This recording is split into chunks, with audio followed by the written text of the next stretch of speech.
प्रभु यीशु ख्रिस्त जॾहिं स्वर्गारोहण कयो तॾहिं उन समाज मंडल में विश्वासीअ खे बख़्शिश पण ॾिनो जेथी उहो दुनिया में साक्षी ॾिए। एतिरे सुधी छिले पां पुॻावासीं। अॼु नेरियूं एफेसिअ खे पत्र जे 4 अध्याय जी 9वीं ने 10वीं कलम अॻियां कोरो जणाए थी। हाणे हू उचाण में विया। इन जो अर्थ कोरो, इन जो अर्थ हू क पहला हू नीचे एतिरे पृथ्वी जे ॿिणीनु उनाण जे भाग में उतरिया।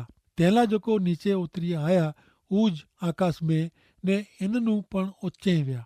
एतिरेला क उन्ही जी हाज़िरी से सॼो विश्व भरपूर थी वञे। हिन कलम जे अर्थ में यीशु ख्रिस्त उचाण में विया ज़रूर पई हूंदी तंहिंला हू नीचे उतरिया हूंदा। हिते जंहिंमें आयो आहे क यीशु ख्रिस्त सौथी उनाण जे भाग में नीचे उतरिया।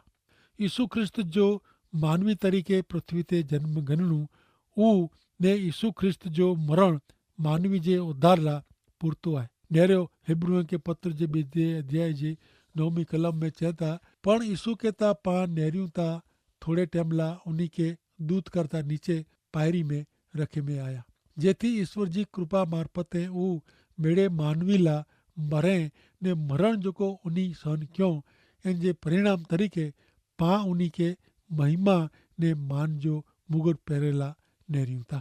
प्रेसित संत पाउल अॻियां एफेसी 4:11-13 में पण जणाए था का उन्हीं माण्हूअ खे बख़्शिश ॾिनो।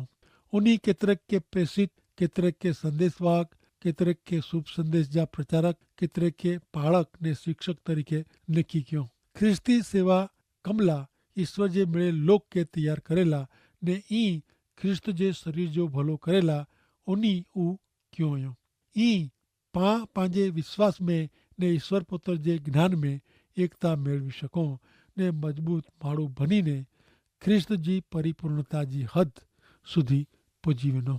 मित्र, उन्हीं ज माण्हूअ खे बख़्शिश ॾिनो ने उन्हीं केतिरे के प्रेसित, केतिरे के संदेशवाहक, केतिरे के शुभ संदेश जो प्रचारक ने केतिरे के पाड़क ने शिक्षक तरीके लिखी कयो हुयो। ख्रिस्ती सेवा कमला ईश्वर जे मिले लोक के तैयार करेला ने ई ख्रिस्त जे शरीर जो भलो करेला उन्हीं ऊ क्यों हुयो। पा पंहिंजे विश्वास में ने ईश्वर पुत्र जे ज्ञान में एकता मेळवी सघूं ने मजबूत माण्हू बनी ने ख्रिस्त जी परिपूर्णता जी हद सुधी पुजी वञो। ख्रिस्त के पंहिंजे समाज मंडल में अलॻि अलॻि लोक जी निमणूक अलॻि अलॻि कम लाइ कयो हो। ही निमणूक पुठियां यीशु ख्रिस्त जो हेतु कुरो आहे। हू नेरियूं एफेसी 4:12 कलम में ख्रिस्ती सेवा कमला ईश्वर जे मिले लोक के तैयार करेला ई ख्रिस्त जे शरीर जो भलो करेला उन्हीं अहिड़ो कयो। समाज मंडल के संपूर्ण करेला यीशु ख्रिस्त अलॻि अलॻि सेवके जी निमणूक कयो हुयो। 13वीं कलम में जणाइए था क ई पा पंहिंजे विश्वास में ने ईश्वर पुत्र जे ज्ञान में एकता मेळवींदासीं ने मजबूत माण्हू बनी ने ख्रिस्त जी परिपूर्णता जी हद सुधी पुजी वेंदासीं। यीशु ख्रिस्त जे समाज मंडल जो कुरो हेतु आहे। समाज मंडल मजबूत बनी ने यीशु ख्रिस्त जी परिपूर्णता जी हद सुधी पुजे थी। बीजो पितर 2 अध्याय 1-4 कलम में लिखल है, भूतकाल में लोक में खोटा संदेशवाहक उभा थिया हुआ। वो विनाश जहिड़ा खोटा सिद्धांत सेखारींदा हुआ।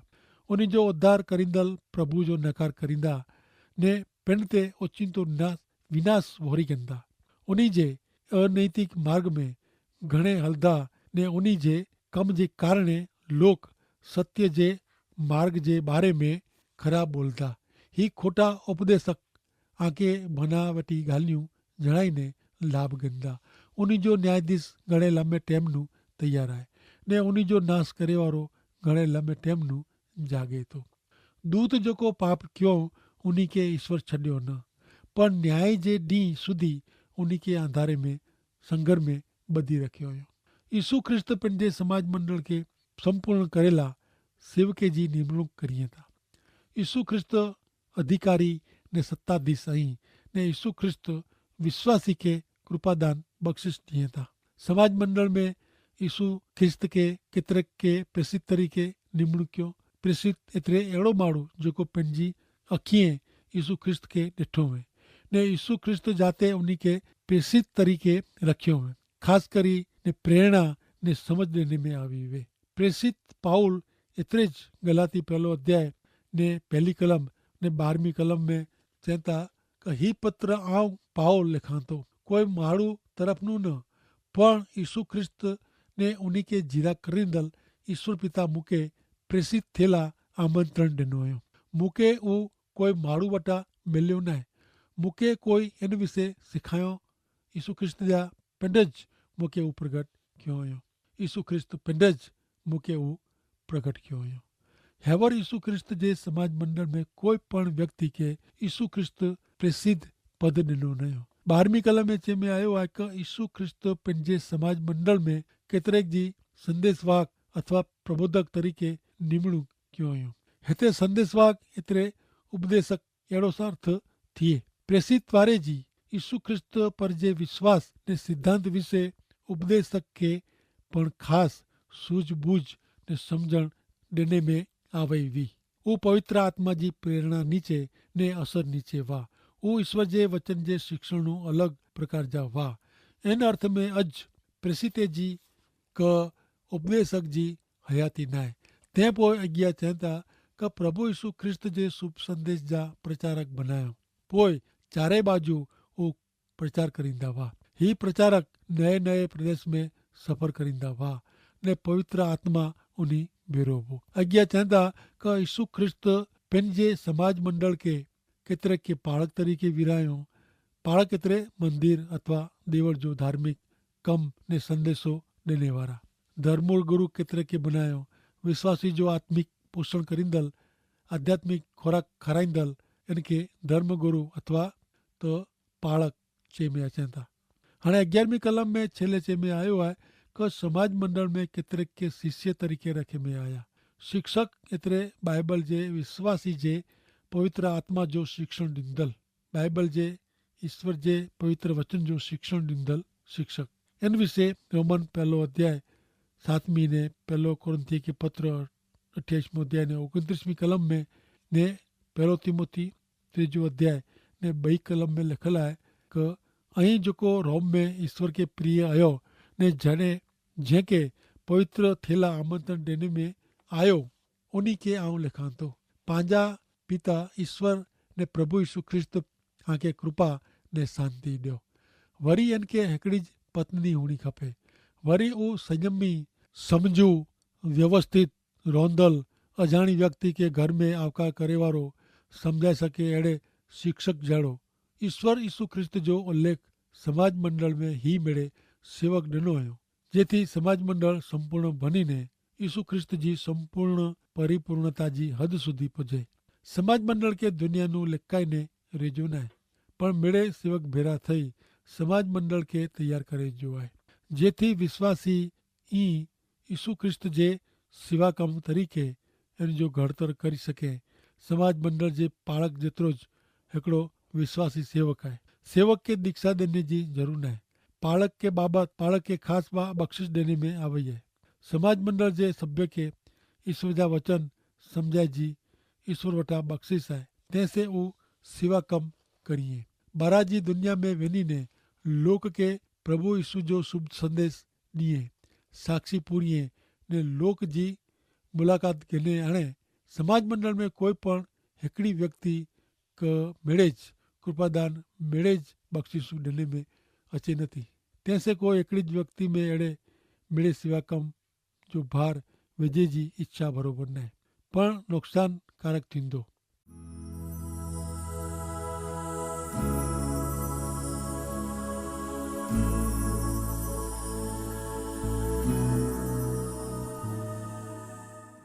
पहलो कुरिन्थियों के पत्र 12 अध्याय ने 4 कलम में ने 11वीं कलम में चवंदा कि आध्यात्मिक बख्शिशूं अलग अलग जात जी आहिनि पण उहो मेड़े ॾिने वारो पवित्र आत्मा आहे।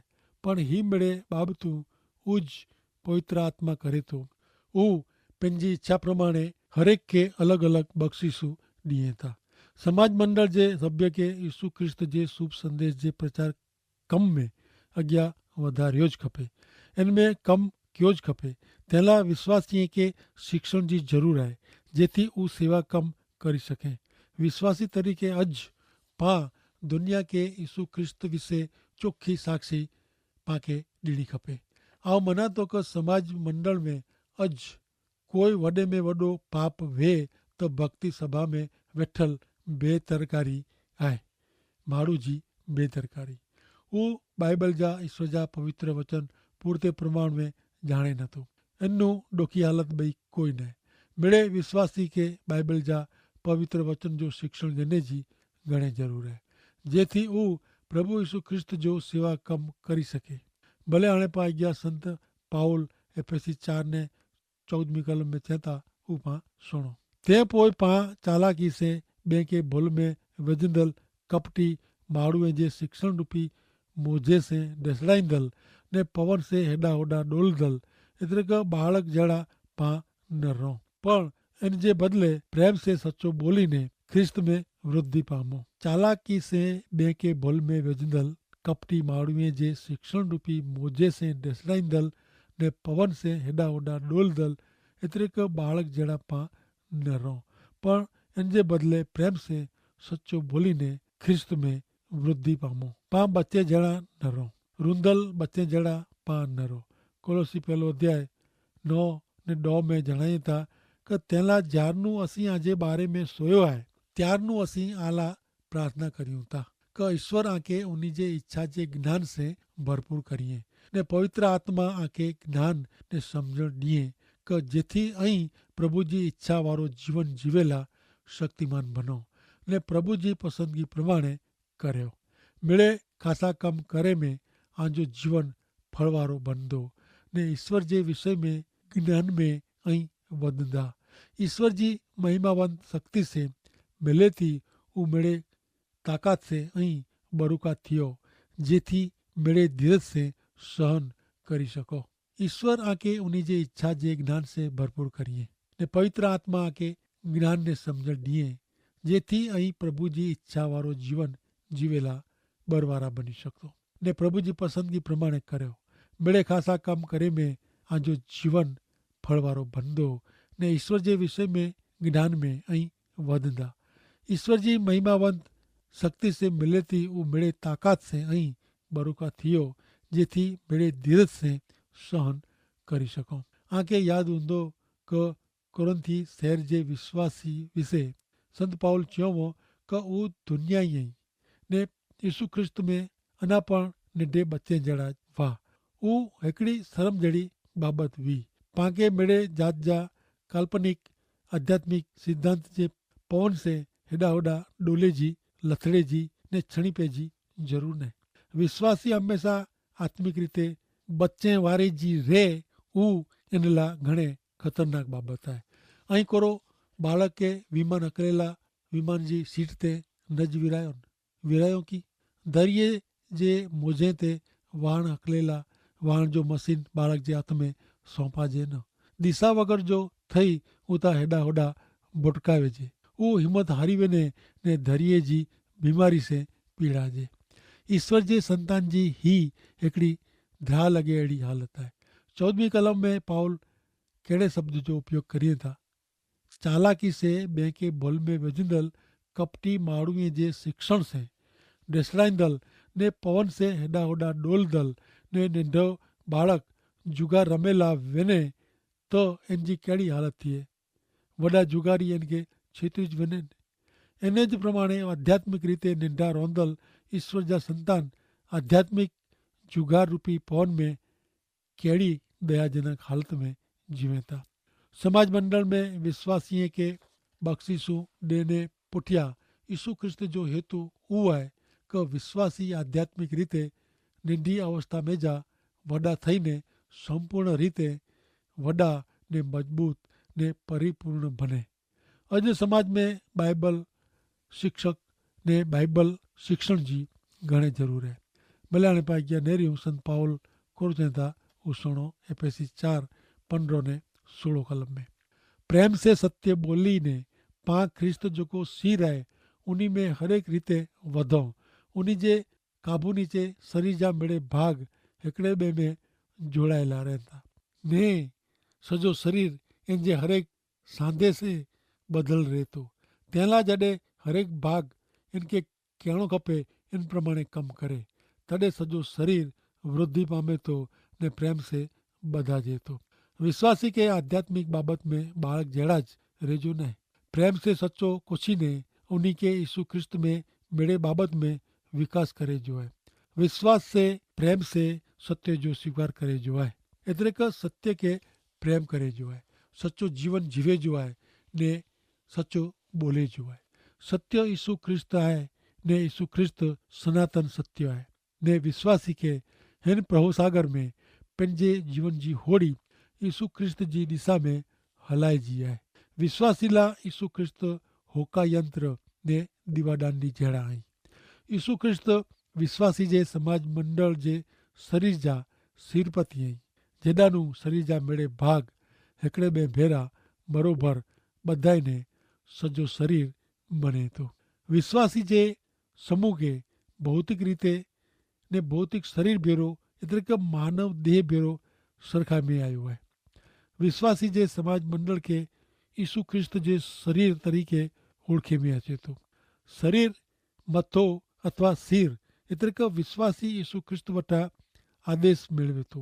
एतरो ज न पण आध्यात्मिक पोषण पण मेळवे तो। सिर वटा आध्यात्मिक पोषण मेळवीने शरीर जो हरेक भाग अथवा अंग पंहिंजे स्थाने पंहिंजी फरज अदा करे तो ने ई शरीर मेड़ में अचे तो। शरीर में अड़ी आंतरिक व्यवस्था है जिनसे वो ताजो थींदो रहे तो। इन ज रीते आध्यात्मिक रीते शरीर के पण प्रेम से पंहिंजी मजबूताई साचवी रखे जी है। एफएसी 5 ने 2 में चवता कि ख्रिस्त पाते प्रेम रखीने पंहिंजो जीवन ईश्वर के प्रसन्न करे अड़ा सुगंधित अर्पण ने बलिदान तरीके पाला अर्पण क्यों। आजे जीवन जो व्यवहार पण एने ज प्रमाणे प्रेम से थियो खपे। जन रीते ईश्वर पा बेरा कृपा से वर्ते आई ती पाके पण ईश्वर जो अनुकरण करींदे बे भेरा कृपा से वर्तो। जन रीते ख्रिस्त पाते प्रेम रखियो एने ज प्रमाणे पा पण बेते प्रेम रखो। ख्रिस्त जी पाला प्रेम मिलीनु वडी साबिती बुझाए कि उनी ईश्वर वटे सुगंधला पांजी खातिर स्वार्पण करीने पंहिंजो बलि ॾिनो, पंहिंजो बलिदान ॾिनो। इन प्रमाणे पाप बेला ॿियनि खातिर पंहिंजो स्वार्पण करींदे पंहिंजा शरीर ईश्वर के अर्पण करियूं। रोमन 12 अध्याय ने पहली कलम में चवनि था कि मुंहिंजा भाउ ईश्वर पाते घणे दया कयो हुयूं। आंजो तंहिंला इनके ध्यान में रखीने मुंहिंजी आंखे ही नम्र विनंती आहे कि आई आजी जात जो जीरो ईश्वर जी सेवा ला अलग ने उन्हीं के पसंद पे अड़ो अर्पण करियो। पा ख्रिस्त बेरा बंधाणा आहियूं। ख्रिस्त जे मरण से पंहिंजो झूनो मानस पाप बुंडाई जो मानस मन पण मरी वियो आहे ने पंहिंजे जीवन में पाप जी सत्ता जो अंत आयो आहे। ख्रिस्त जे पुनरुत्थान से एतिरे क फेरी जीरा थिया तंहिंसे पंहिंजो नवो मानस मन जीरो थियो आहे। पा ख्रिस्त जो आत्मा पवित्र आत्मा मेळव्यो आहे। इनसे पा पवित्र ने न्यायी जीवन जीवेला दोरवणी ने बर शक्ति मेळवी है ने जो सच्चाई ख्रिस्त बेरा भेरिया आहियूं त पंहिंजे जीवन में इन जो कोई ॾेखाजे अहिड़ो पुरावो साबिती ॾेखारणी खपे। विश्वासी तरीक़े पंहिंजो पहलो ने महत्व जो कम करो आहे ही आहे पंहिंजे शरीर जो जीरो पवित्र ने देव के पसंद पे अहिड़ो अर्पण करे जो। संत पाउल शरीर विषे ॻाल्हि करिए था। तंहिंमें पंहिंजो शरीर भेरो पंहिंजो व्यक्तित्व पंहिंजो स्वभाव विचार वाणी ने वर्तन इन में बदलाण। झूनो पापी स्वभाव छेटो थिए ने नवो स्वभाव जेको ईश्वर जे बालक तरीके हुअणो खपे निर्दोष निखालसता ने ईश्वर के पसंद पे अहिड़ो नवो स्वभाव पामे आयो खपे। बदलण वारो मन हृदय अर्पण करियूं जेको पाप वगर जो पवित्र आत्मिक रीते जीरो खामी वगर जो पवित्र आत्मा विश्वासी में वसे तो तंहिंला विश्वासी जा शरीर पवित्र ने ईश्वर के पसंद पे अहिड़ा आई। ईश्वर पिता आजा शरीर मन प्रभु जे वचन से आध्यात्मिक रीते वधु आशीर्वादित थिए अहिड़ी मुंहिंजी ख़ासि विनंती है। आमीन।